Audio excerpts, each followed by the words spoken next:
Well, hello, visitors to and denizens of the YouTubeverse. I'm John, the sociable hermit in the woods, and in this video I wanted to talk a little bit about the firearm I use for most of my hunting up here, which is a little bit of an unusual one, at least these days.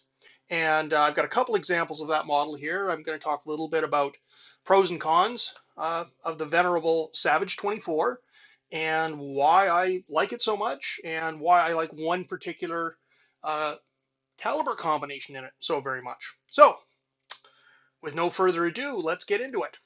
First thing I want to do before we go any further is point out, you'll note, both of these, they're break action. I like break actions. They're easy to show that they're clear, that they're safe, and so both of these I can see into the action here. Are unloaded, and there's no magazines or anything to worry about, so there's no ammunition in them. You'll also, I think, on the edge of the frame over there, see there's trigger locks for both of them, which would normally be on them. Okay, so the Savage 24 originated in the Great Depression in the US. Savage wanted to make a single firearm for hunters and farmers, people out in the woods who couldn't afford an expensive firearm but wanted to be able to do a little bit of everything. And so this idea of an over-under rifle shotgun combination came out, and it went through a large number of iterations until they stopped making them sometime, as I recall, in the 1970s roughly, the Model 24, although they've since come back with what the Model 42, which is kind of a not very great looking plasticky uh, over and under 22 410. Let me give some context here. The vast majority of hunting I do is in fairly brushy terrain. It's rare that you're going to see something much beyond about 50 meters, maybe out to 100. Um, but you don't know what you're going to see within that range. It could be grouse, it could be rabbits, snowshoe hares technically up here, or it could be deer, moose, black bear, whatever.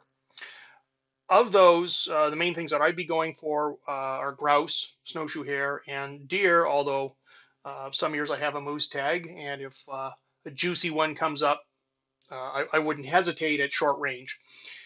It's just a lot of work if you get a moose. Okay, if you have a normal single-use firearm, that's either a rifle or a shotgun, you go out hunting, we all know how it happens. If you take your centerfire large game rifle, there's grouse everywhere. If you take a shotgun or a 22 and go out in the woods, that's when the deer walks out and blinks at you from 20 yards away and you stand there frustrated. So I did a bunch of research and decided that I wanted to be able to carry one firearm and be able to hunt for basically everything. And so that put me looking towards a rifle shotgun combination. I settled on the Savage 24.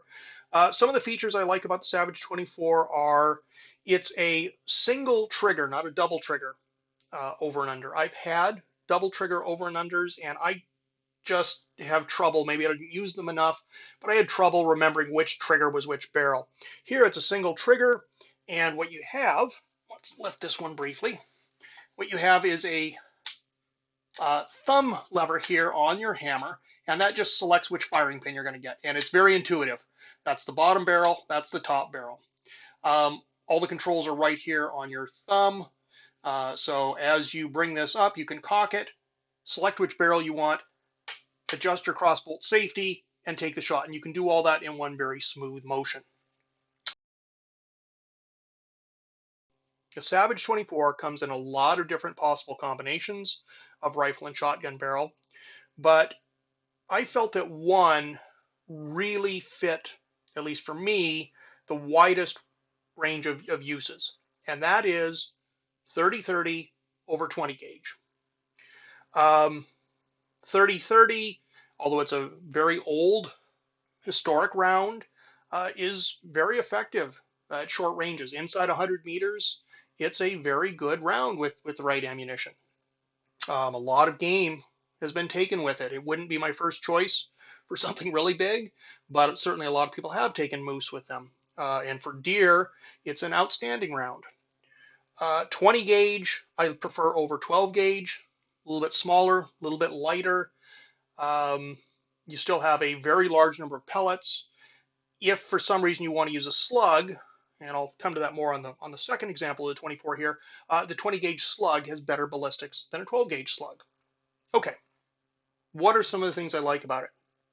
Let's start with the 20 gauge. The 20 gauge on here is a 2 3/4 or 3-inch chamber, fixed medium choke, and that I find is useful for a very wide range of situations. Now, what I do with this, flip it over here, and I can see this is safe and clear, so I'm going to go ahead and close it.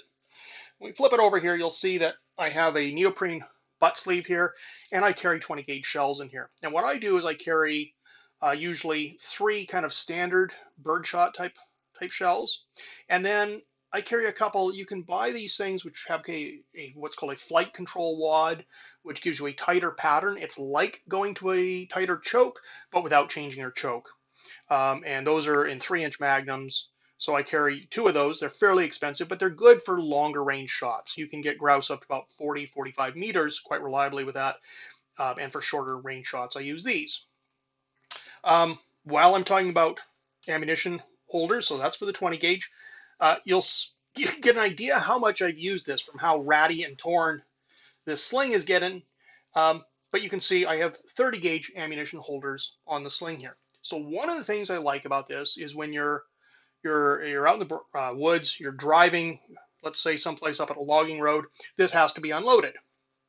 That's fine. You carry it unloaded. You see something, you want to jump out of the vehicle and load it. This is actually very fast to load because you've got your ammunition right there with it. When you pull it out, it's already there, and you just slide it out, slide it in the barrel, in the chambers, close it up, and you're ready to go. So it's very quick to load. With the shot shells, I always carry them in a particular order, so I don't even have to look down. I can reach down and grab from the back or the front and know whether I'm getting a short range or a longer range shell. I have left this with iron sights. I find those are very fast acquiring. Now, I found the factory iron sights didn't work very well for me. So what I ended up doing was building a custom rear sight and kind of an open V notch of a type that works well with my eye and with that particular front sight. And this is fast enough acquiring to where I have successfully done wing shooting for waterfowl with this using non-lead shot. Speaking of which, I would not use steel shot on these. These are old fixed choke barrels, not a good idea, but you can use bismuth or tungsten matrix. Expensive, but they work well. Anyways, those sights are good enough to do wing shooting if you want to do that. And the real secret is that on this particular rifle, with this custom built rear sight, both the barrels fire to the same point of aim. It's known as regulation on an over and under firearm. And the center of the pattern for the shotgun at 25 meters is right on where the 30-30 hits at 100 meters. So these sights are fantastic. I don't have to think. I just lift it up, select which barrel I want, put the sight on the target, and I am good to go. Intrinsically, the accuracy is very good on this. If you bench rest this, you get really good groups out of both. And with this combination, with the 20 gauge, you can take small game very easily, grouse, and snowshoe hares. And with the 30-30, you can take larger things. So you can, anything that comes in front of you, you can take with this. This particular example, this is what's known as a Series V. The Model 24 comes in different series, which are kind of describe the model characteristics. This was the last type made. It's got a plastic, what's known as a tenite stock. It's a Parkerized finish. It has the crossbolt safety, and the action release is back here on the tang. It's not the prettiest rifle. I would say that absolutely. But it's grown on me a little bit. The Parkerization on the barrels is fantastic. If you're out in the pouring rain with this, you come in, you wipe it off, let it sit a little bit, put a little bit of oil on it, and it doesn't want to rust. It's really extremely weather resistant. I had to search all over Canada to get one of these. Eventually, this one came from Quebec. It needed some minor work when I got it, and then I As I said, I customized the sights, and then I have used this. Um, I find that I use this for about 90% plus of my hunting, because especially out here, I don't know what I'm going to see. I do a lot of my hunting by walking in the brush, and so I want to be carrying one firearm and be ready for whatever I find. And this in the 30-30 20 gauge um, really fits that bill. It's easy to carry, it's reliable. The whole mechanism is such that if you ever have to repair it, you can fix most things on a simple brake action like this yourself. There's nothing tremendously complicated about it. Uh, and brake actions are easy to clean and maintain, as well as I commented on being easy to show that they're safe. So, all told, I would say this is a fantastic choice, particularly in this caliber combination. Another caliber combination you might think about as being sort of very wide use, certainly one that I thought of, is 22 long rifle over 20 gauge. And what we have here is a Savage 24. This is a Series P, so it's got a few differences, and it's in that combination. The concept here would be if you want to go, let's say, get a larger animal like a deer, you would go to using a 20 gauge slug. The 20 gauge on this, again, same idea. It's a 3-inch, 2 3/4 or 3-inch chamber, fixed medium choke. And in my experience, in particular, if you use the Federal True Ball 3-inch Magnum 20 gauge slugs, shoots very tight groupings, 1.5 inches at 50 meters with iron sights. So that's the limitation there is the sights and my eyes. So you certainly could use it for that, and then small game you use the 22. So, and the rest of the actions is the same. You've got the same thumb selector here for which barrel you fire. The action brake is different on a Series P. It's actually down here in the front of the trigger guard. There's some other differences. As you can see, it's a nicer wood stock on a Series P. You've got a high gloss bluing, and I don't know if it shows up in the video, but the receiver here has some really pretty case hardening, beautiful kind of swirling patterns in the metal there. These are certainly a lot prettier. Okay, well, it turns out I don't find this nearly as useful, and it comes really down to two items. The first is that I said that the 30-30 20 gauge was well regulated. Both barrels shoot to the same point of aim. That's not the case here. The 22 shoots significantly higher than the shotgun barrel. They're okay for windage. They're left-right. They're dead on. But there is no easy way to do the sights where you can use both. So I've given up. What I do is I've set the sights for the shotgun barrel, zeroed on for that, and then I have a way sort of visually I can use the same sight pattern and then kind of mentally adjust partway up the sight notch, and I know that's where the 22 hits. And with practice, I can usually get a grouse with that inside of, let's say, 40 meters kind of thing. But that kind of takes away from the point of this. The whole point of the 22 was that it's cheap, easy to carry a lot of them, and it's good at longer ranges than the shotgun. But without the sights being on it, you don't really get a longer range than the shotgun. And when you get out to sort of the 40-meter range, I find I don't always get it, whereas the shotgun barrel generally will. There could be some solutions to that. The most obvious one I can think of would be adding something like a pop-up Tang sight back here. Some lever rifles had those. And if you could get one of those, you could make that to where you could pop it up and it would work for one of the barrels and leave the built-in iron sight for another barrel. This does also have a small dovetail rail here. You could put a mount on here. There are some things like some red dot sights that have 2 different elevation markers, independently adjustable, but that's a very clumsy solution. One of the things I like here is that I'm not using an optic. I really want these to be reliable and simple. I don't want things to hang up in the case. I don't want things where the battery's going to go, where the optics can get broken. These are very simple, very reliable firearms. Okay, so first disadvantage here is regulation.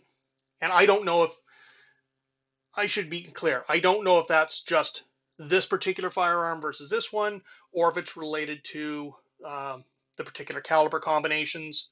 I do know I have owned several other over and under combination firearms, and none of them, with the exception of this Series V Model 24 here, have ever been well regulated. So I think it's a common issue and something people normally deal with.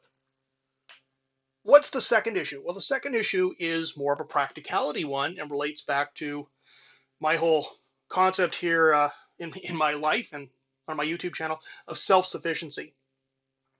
Some of you may recall that a couple of years ago, 22 ammunition was really hard to get. Rimfire ammunition like 22 there is no easy way to reload that at home. There used to be some kits you could get. I've heard of these things, but I've never seen one. And at the best of times, I don't think they were all that easy. So with this combination for the 22, you're stuck having to locate and buy ammunition. For the 20 gauge, obviously you can reload. But for this one, which has a wider use case already, it's very easy to get simple reloading equipment for the 30-30, especially if you're going to make small numbers of ammunition. And 20 gauge has easy reloading. I'll do videos on both reloading systems because obviously they're different systems. So with this combination, not only are you able to go after a wider range of things, but if there's a problem with supply chains, you can have everything you need on hand to keep this functioning. So this has been very useful for me. This one I like. It's lighter weight. It's nice. It's easy to carry. But practicality-wise, not quite as good. Another point with this one is you will note